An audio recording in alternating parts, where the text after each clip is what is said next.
100 میلیون پاسپورت کانادایی. موضوع این هفته من رانی با یک پادکست دیگه در خدمت شما.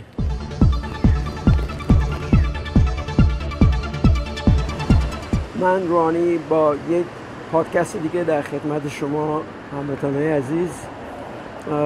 تعداد 100 میلیون پاسپورت کانادایی طبق آمار دولتی در کانادا صادر شده. مادامی که سوال بحث برانگیز در اینجا اینه که با جمعیت 39 میلیونی کانادا چطور میشه که دولت کانادا بتونه تعداد 100 میلیون پاسپورت صادر کنه. این در واقع نشونگر اینه که خیلی از کسایی که پاسپورت میگیرن در واقع از این کشور مهاجرت میکنن به جاهای دیگه و این میتونه برای دولت کانادا شاید مضر باشه، نمیدونم.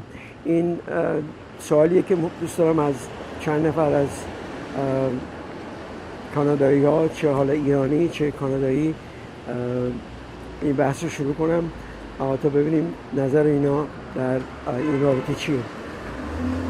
با من باشید.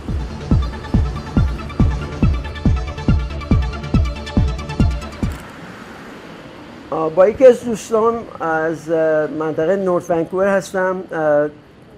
به طور شانسی دیدمش و مایل بودم ازش این سوال رو که سوال بحث برانگیزی هست بپرسم. طبق آمار رسمی دولت کانادا یه حدود 100 میلیون پاسپورت صادر کرده، مادامی که جمعیت کانادا تنها 39 میلیونه. گفتم اینو از شما بپرسم ببینم دلیلش چی میتونه باشه. دلیلش خب معلومه، خیلی آخر میان اینجا با خاطر اون پاسپورت رو بگیرن فقط برگردن، همین بتونن به کشورهای دیگه بتونن مهاجرت بکنن، مثلا سفر کنن کشورهای دیگه، یا مثلا یا یه چیز دیگه هست که هزینه‌ها اینجا خیلی بالاست، نمیتونن تحمل کنن، برمیگردن کشور خودشون. ولی خب تنها چیزی که از امتیازی که دارن همون پاسپورت هست، یه امتیاز یه پاسپورتی رو میگیرن برمیگردن دوباره کشور خودشون. پس این میتونه یکی از دلایل، دو تا از دلایلش همیناست. حالا بقیه چیزای دیگه هم هست که من حالا حضور ندارم. البته الان در واقع با کمبود مسکن و یه مقدار بعض اقتصادی بعد تورم اینا، من فکر می‌کنم دلایل دیگه ای هم هست که میتونه همینا میشه دیگه، شامل همینا میشه دیگه. آره دقیقاً. صورت گفتم اینو از شما بپرسم، خیلی ممنون. شما نظر چیزی ندارین؟ من فکر می‌کنم یه دلیلش هم سرمایه گذاری هم میتونه باشه. خیلی هم میان اینجا یه خونه میگیرن، میخرن، اجاره میدن، خودشون برمیگردن. که پاسپورتشون خیلی عجیبه اینکه مثلا یه همچین جمعیتی تو این کشور زندگی کنه ولی تعداد پاسپورتایی که مثلا صادر میشه در این حد بالا باشه. در ظاهر گفتم نظر شما رو هم جویا بشم و خوشحال شدم که دیدم، چون شوهر شما از دوستای صمیمی منه. ممنون از اینکه در این پادکست من شرکت داشتید. مرسی. خوشحال شدم.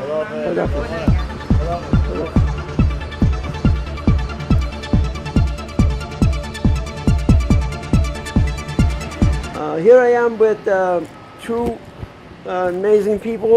What's your name? Nicholas. Ronnie, nice to meet you. And you are? Ronnie, I'm Ray. Nice to meet you. The question that popped into my head this week is with the fact that the Canadian government issued over 100 million passports. How is that possible that we have, when it comes to population, we got about 39 million Canadian living in Canada.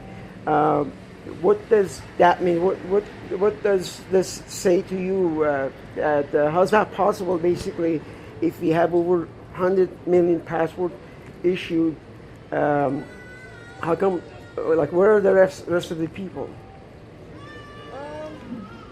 I have no idea. I mean, I guess the first thing that comes to my mind is 100 million people, like no matter how many come in all at once or when or from where.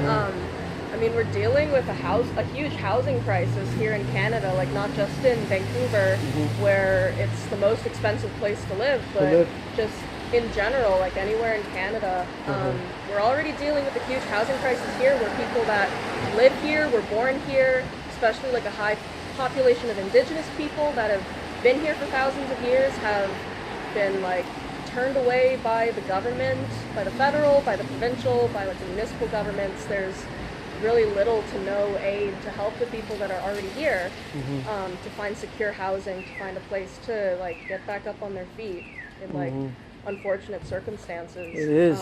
And I heard on the news channels 2 days ago that the Justin Trudeau, the Prime Minister, have decided to cut down on a number of immigrants coming to this country from like 500,000 a year down to 390,000, which some people say this is kind of like a political move in order to, get himself nominated again to continue another terms. So, is this something that you think as well?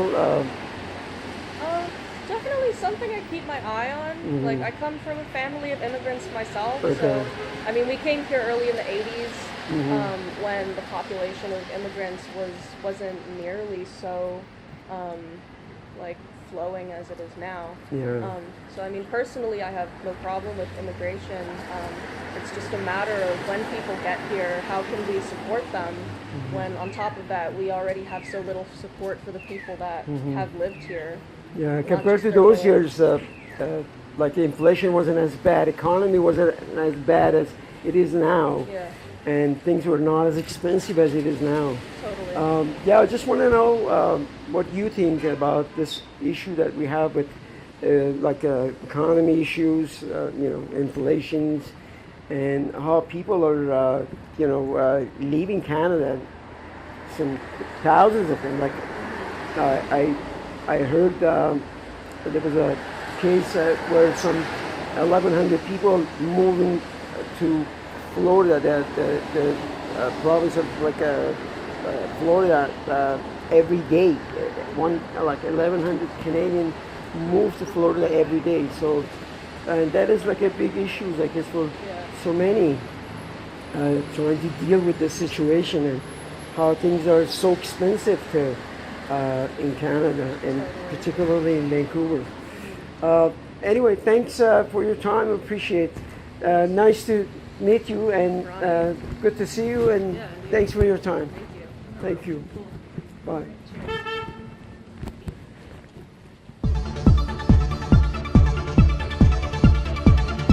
با یک هموطن ایرانی هستم. اسم شما؟ اسم من عباس رانی هستم. خیلی ممنون از وقتی که گذاشتین. سوالی که مطرح هست برای من این هفته اینه که چطور میشه که دولت کانادا که حدود 100 میلیون به طبق آمار رسمی پاسپورت رو صادر کرده، چطور میشه که جمعیت کانادا تنها 39 میلیون نفره؟ این چه چیزی به ذهن شما خطور میکنه؟ به ذهن من مثل که برای آینده فکر کردن که اینقدر زیاد میشه انسان اینجا تو کانادا، تقریبا به 12 آره دیگه الان میشه چقدر؟ الان حدود 44 میلیون الان کانادا. الان 39 میلیون جمعیت کانادا. 39 با جمعیتش با کسایی که اومدن زیادتر شده. یه عده میان، یه عده دارن میرن. آره. خیلی دارن میرن. میخوام بدونم نظر میرن. شما چیه؟ آیا واقعا این درسته؟ خیلی دارن، چون یعنی در واقع خیلی به نظر میاد خیلی میان اینجا پاسپورت اینجا رو میگیرن که برن کشورهای دیگه. کشورهای دیگه که برای آیندهشون خوب باشه. امیدوارم که خوب باشه. به خاطر اینکه اینجا وسعتش خیلی زیادتر از اینه که هست.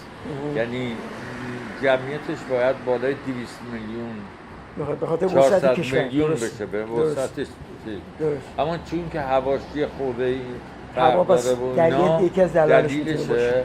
دومم اینه که اقتصاد و اینا چی؟ اقتصاد ما به خاطر یه چیزای ناامیدیه که آمده تو کار. یکی اینه که 2 میلیارد انسان دارن از ناخون تمیز کنی یه چیز اسیدیه به نام اسید اندرژی. خب این اسید که بره بالا هیچ وقت از بین نمیره. این نمیره. خب میتونه بزرگترین دشمن کره زمین همون اسید است و این ماشین هایی که تا حالا 100 سال پیش ما انقدر ماشین نداشتیم. من جمعیت کل دنیا رو هم میرسه به 12 میلیارد.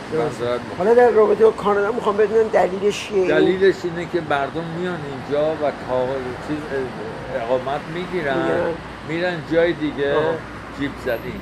درسته. شاید واقعا به خاطر دلیل خاصی که دارن اینه که مثلا فقط بتونن پاسپورت اینجا رو بگیرن که قادر باشن برن به کشورهای دیگه، چرا که با پاسپورت کشور خودشون نمیتونن ویزا بگیرن. یه چیزای دلیلایی دارن که اینجا به اصطلاح جزو یکی از مسکن رعایت دموکراسی میخواد بشه. حالا خدا کنه بشه، به نفع هم است، به نفع همه اینا.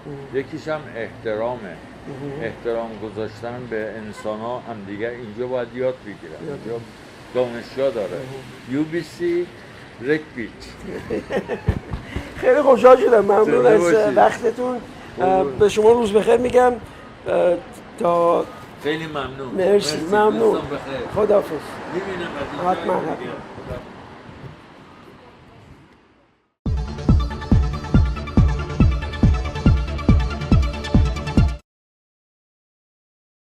Hi, what's your name? Roberto, Ronnie. Imagine you're Mexican. Yeah. Mucho gusto. Nice to meet you.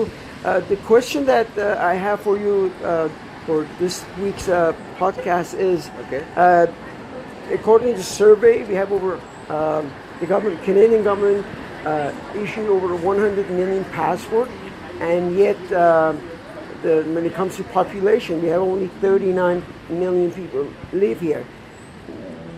What do you think? What is happening here? I think it might be because of the economy. Economy is one of the reasons? Yeah. Like people are leaving, you think? Yeah. Okay. Or also about the inflation. Inflation is another reason, The people obviously. cannot Afford to live? Okay. Yeah. And so based on what you just mentioned, you think people are leaving, they come here, but once they notice they cannot handle the situation, therefore they apply for the passport and they simply leave to another country, correct? Yeah, might be. And what is the reason you move here from Mexico?